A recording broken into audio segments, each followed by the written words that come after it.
Good morning, everyone. So, in today's lecture, we'll be discussing about register transfer and memory transfer.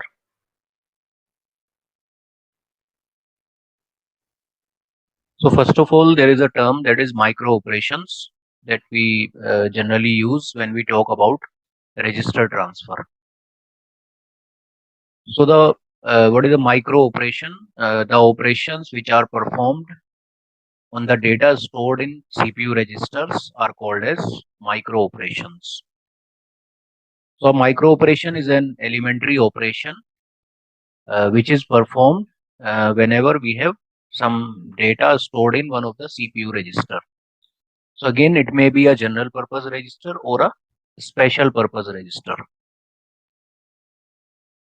The result of the micro operation may replace the previous binary information of a register, or whatever the information is there in a register, it may be transferred to some other register. So these are the examples of micro operations. So it may be counter operation to count the information whatever is there in the register. It may be increment or load some data to the register, bidirectional shift, that includes left shift, right shift. Okay, and there are other micro operations also. So these are the few examples. I want to discuss one more term here, that is macro operation. So macro operation is something like whenever we write any instruction, so that instruction actually have if it has some operations, like if I take one example of addition of two numbers, right? So that is a macro operation, and to perform that macro operation, we need multiple micro operations, right? So we can say, like, to realize any macro operation, we need multiple micro operations. Now, what is register transfer language? So now here we have two terms. So one is register transfer. So as the name itself, it is self-explanatory. So we have some information is one of the register and it is being transferred to some other register, right? And language is a general term which is used by the programmers. So it is just a kind of representation, right? So register transfer language collectively, if we want to define it, so it is a language that indicates the transfer of information between the CPU registers. Okay. So expresses the symbolic form, the micro operation sequences among the registers of a digital module. Now, there are few things that whenever we write any micro operation, so there are few things that we need to remember. So first of all, the name of the register, it is always written in capital letters, right?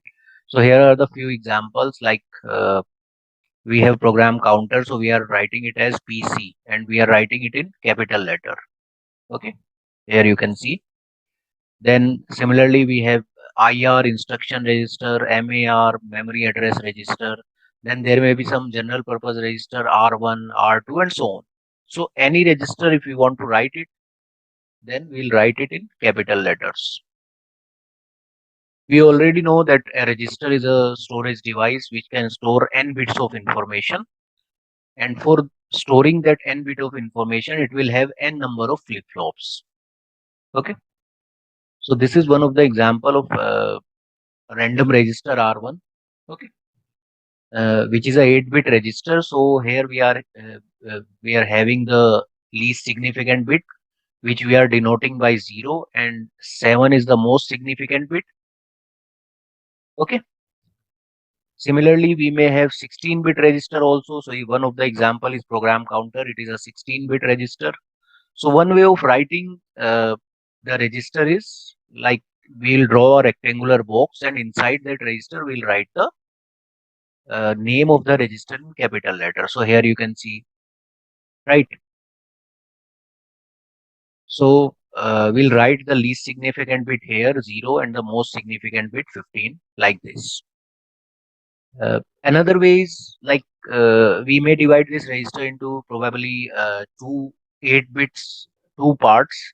Each is of having 8 bits, and then we are writing inside the brackets we are writing L and H. So basically L signifies the lower part and H signifies the higher part. So from bit number 0 to bit number 7 we are having these rightmost 8 bit as lower part and leftmost 8 bit we are signifying as higher part. Okay, so this is one of the example. Now how we'll denote the information transfer. So here you can see we are writing R2, then there is a arrow that is actually pointing towards the left, and then we are writing R1. So basically the meaning of this is the information is transferred from register R1 to register R2. All right. Then if we want to add some condition to this register transfer or information transfer, so we can have some sort of control condition. So here you can see if p is equals to 1. So p is what? That is a kind of you can think it of is like a control variable, or it is signifying a condition like if p is 1, then only this information from R1 will be transferred to R2.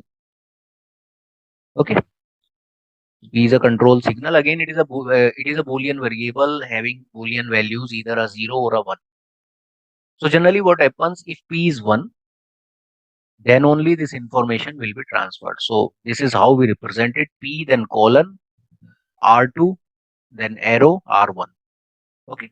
So if this P is 1, then information will be transferred from R1 to R2.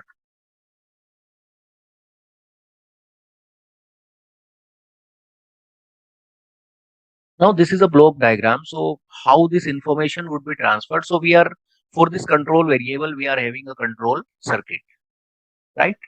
Then a clock is also applied to it to get the things synchronized.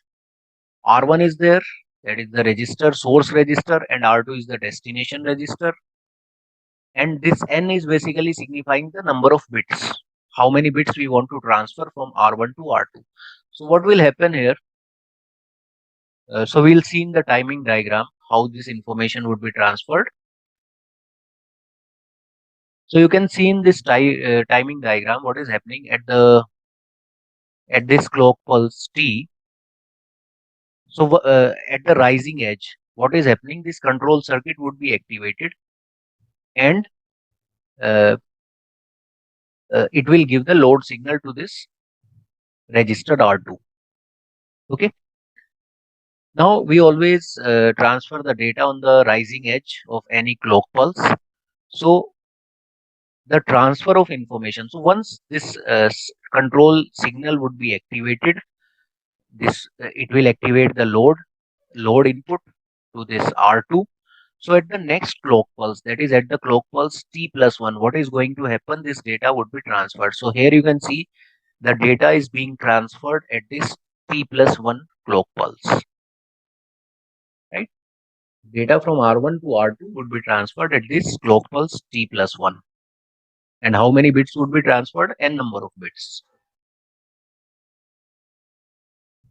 So these are the basic symbols for any register transfer. So as I have already told you, we'll always write the name of the register in capital letters. Then we can use the parenthesis also. So basically, what is the use of parenthesis?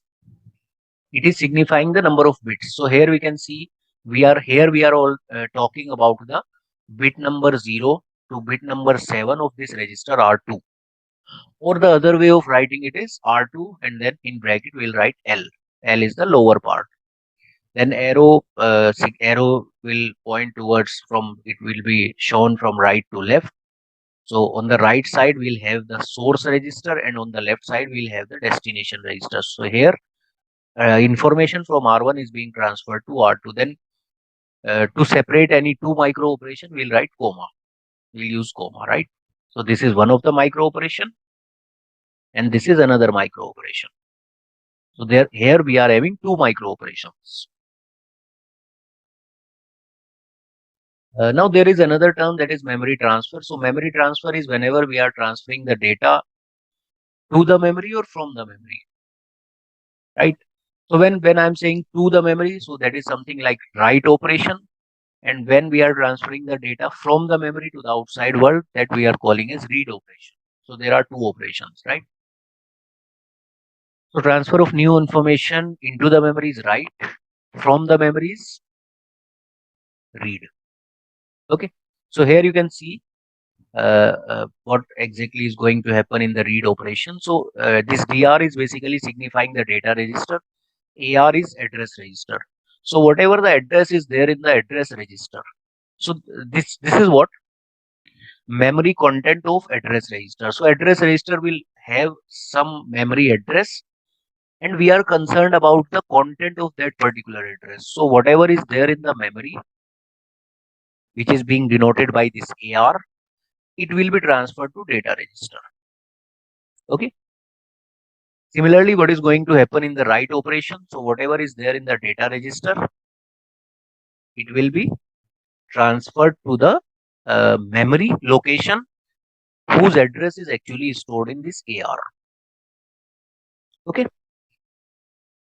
So this M is basically signifying the memory word that we generally call as control word also. Okay. To specify the address of M when writing memory transfer operation, address is always enclosed in square brackets. AR is the address register. Okay. Then there are some arithmetic micro operations also. There are different type of micro operation. If we talk about like arithmetic, logical, shift micro operation, okay, shift left, shift right. So there are a lot of different type of micro operations. So these are the few examples of arithmetic micro operation. So first one is like we'll add the content of R3 and R1 and R2, and whatever is the result, it will be transferred to register R3. Similarly, this is R1 minus R2. Okay. Then complement. So what we are doing is, so basically we are talking about ones complement. Okay. So what happens in ones complement, every zero will be inverted to one and vice versa, like one will be inverted to zero. Similarly, we can do the negation operation also. So negation is something like taking the twos complement. So this is denoting the ones complement, and then if we are adding one to it, then it will become the twos complement. So two's complement of any value is actually equals to putting a negative sign before that value. Okay. Similarly, if we want to do the subtraction, then it will be something like R1 plus two's complement of R2. So this is two's complement of R2. So this is equivalent to minus R2. Okay. So this is something R1 minus R2. Or you can write it like R1 plus two's complement of R2. Then this is increment, and other arithmetic micro operation can be decrement.